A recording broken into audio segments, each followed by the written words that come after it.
Here you go. Okay, great.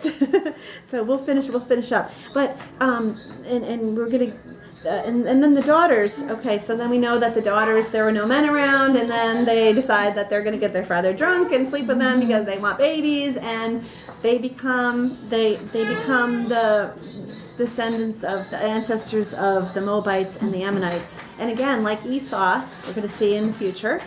And Ishmael, although Ishmael is a greater extent, is a more of an extreme example.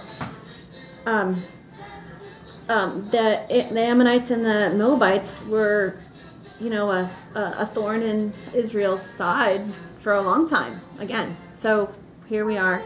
Here we are again. Ruth was a Moabite, right? Yeah. God did raise up Ruth from the Moabites, but for the most part, they were pretty bad to Israel. And then I was thinking that, Scripture tells us that he tried to preach to the people and warn them and tell them the truth, but obviously nobody responded.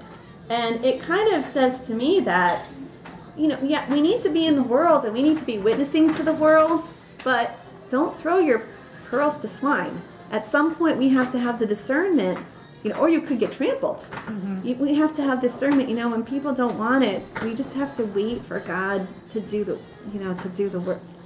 work in them. So that was like one thing that kind of hit me.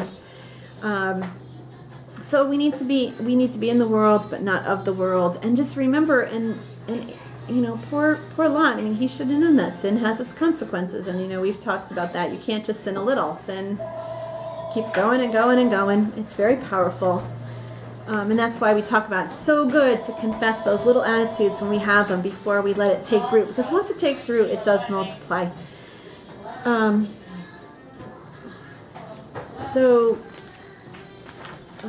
I was just going to say that sin, we've heard it said that sin is its own punishment.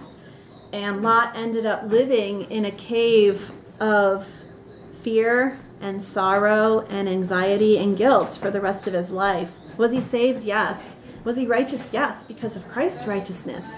But was his life wasted? Yeah, absolutely.